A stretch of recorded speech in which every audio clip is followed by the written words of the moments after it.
Success has made a failure of our home. What exactly do you want to say with this song? That the desire for material success has been responsible for the creation of child abuse, which is the highest manifestation of evil, and that child abuse is basically the answer, the cause of everything. I suppose that's it, yes. Basically. In what respect have you been a victim of child abuse? Have you been abused as a child yourself? Yeah, yes. Hitler has been abused as a child? Yes. Saddam Hussein has? Yes. So you see child abuse as the root of all evil in our world? I see money as the root of all evil and evil as the root of child abuse. Can I think about it for 15 seconds? Yes. Well, for example, I believe that the people who want to ban abortion, namely the Vatican, I don't mean ordinary people because I can't speak for them, but I can speak for the Vatican since I have direct experience of them, that the people in there who want to ban abortion, as far as I'm concerned, want children to be abused because they don't get to stay in power unless children are growing up in fear. Yes. You're very much against organized religion, aren't you? Yes, I am. For what reason? For the reason that God comes from the inside, it doesn't come from the outside, and the people who, in the name of God and for money, have starved, burnt, wiped out entire races of people, wiped out women, and they are the ones that created the circumstances that we're all living in now. They're the ones that created child abuse, as far as I'm concerned. So I don't believe that anyone can listen. Well, I wouldn't listen to them telling me about God, the ones who have used God's name to do evil, you know. But so often you say spiritual leaders don't do their job properly. Well, once I said that. Once I suggested that perhaps somebody was not doing their job properly if we're living in a world that's as evil as it is by virtue of the fact that people are going around raping babies. That strikes me as somewhere somebody is not doing their job properly in terms of if we believed in God and we really had contact with God, we certainly wouldn't be going around abusing our children in the manner that we are now.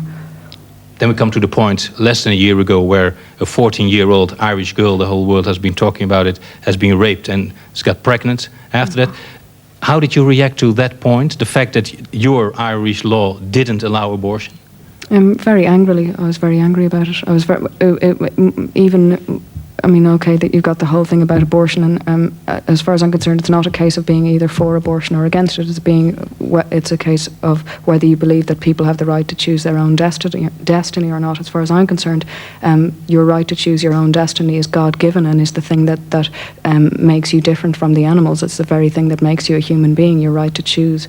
So I believe for anybody to say in the name of God that you may not have control over your body is actually something that is against God. So I was very angry about it, and not only because she wasn't allowed to have an abortion, but because she was not allowed to leave the country, which is the most important part, for any reason. Even if somebody had died, she would not have been allowed to leave the country to go to the funeral. So basically she was being kept prisoner in the country for the entire 9 months of her pregnancy. But whom is to blame for that, the judge or the system? The Roman Catholic Church.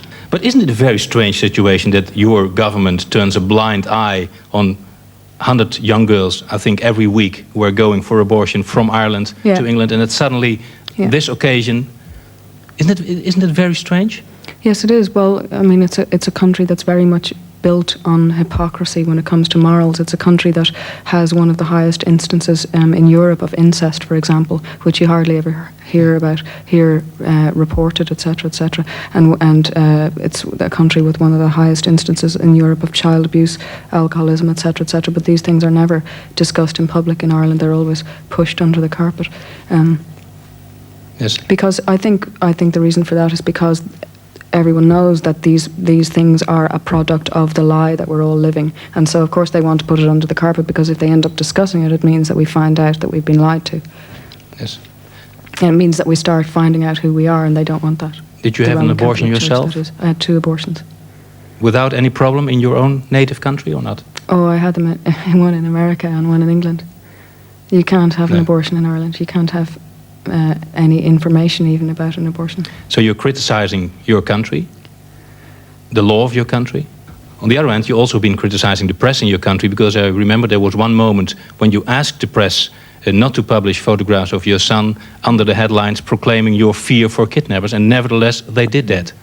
Well, that's what happened. That's what happened. You were a tabloid target. Yes. Yes. But if I take these two things together, criticizing the Catholic Church in your country, criticizing the press in your country. I was surprised seeing you on television with the button, "I'm 100% Irish." Yeah, but I mean, Isn't there a paradox? No, of course I love my country. If I didn't, I wouldn't criticise it. Of course I do. No. I am Irish. I am Ireland, therefore. You speak out. You've been speaking out about the abortion. You've been speaking out about so many other items. Do you see any result of what you're doing and what you're saying?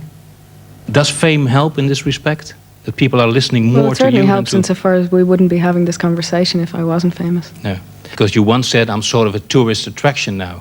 Yeah, I mean, I find those things tricky sometimes, but those are not the things that I would find very difficult about being famous. What are the things you're finding very difficult then? The fact that people don't see you as an ordinary person, that they see you as a thing. They don't really. I mean, I suppose I do it to people as well. We all judge each other by the way we look or by what we do for a living. So equally, I get judged for what I do. People make an assumption of what kind of person I must be because I make money or because I am famous or because I have what we're all conditioned to want. But we do see you as a Material normal success. person. If you're talking like this, we do see you as a normal person. Yeah, exactly. I mean, now you get the opportunity to see somebody on television as a normal person, but if you see them speaking, yeah, but not if you don't see them. No. Now you got to sing a very beautiful song for us, a song which it got a very special meaning for you, I think. Oh, because I used to sing it to my mummy. You sang it to your mummy. Yeah. And did you win competition with this song or not? Yes? Yeah. I used to sing talent competitions in hotels and stuff like that, so then I used to win the fiver. Yes. It's I have to close the circle of this interview. It's a very unexpected type of repertoire you're doing now. What was the specific reason for singing these songs now, at this moment? Because I wanted to have fun, I think. So you have fun in life as well? Well, do you think I don't because I'm criticizing things? No, you're looking always so very seriously. Well, no, it's just that you're asking me serious questions. Yes, if I would have asked funny questions, you would have been funny. Great. And we're talking about serious things, and Fine. child abuse is pretty serious. I think so. When you come back, I'll prepare some very humoristic questions. Would you Well, please I go don't over mind there? being serious Okay. as long as nobody else minds. Very good. I'm going to announce you for Don't Cry For Me Argentina. If you go there, please. De mooiste versie van dit lied, ik denk het wel, in ieder geval veruit de meest doorleefde. Don't Cry For Me Argentina. Sinead O'Connor.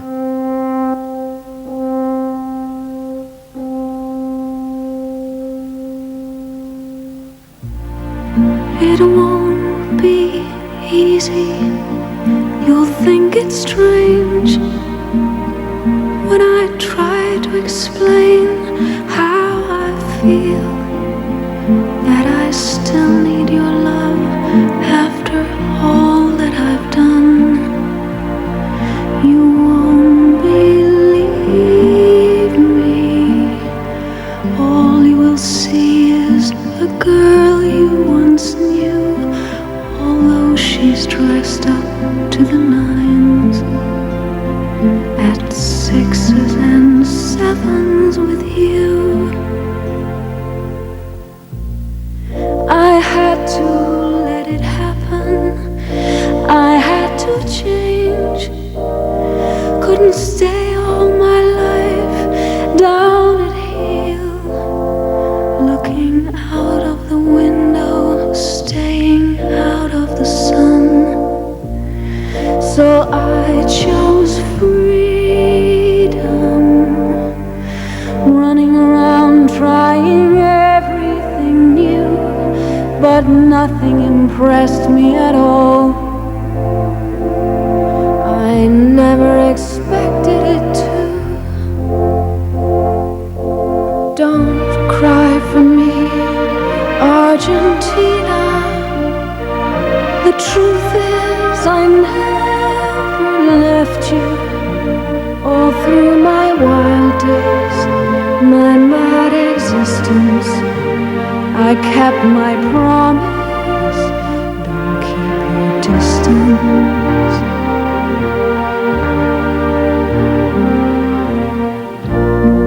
And as for fortune, and as for fame, I never invited them in, though it seemed to the world all I desired.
at me to know that every word is keep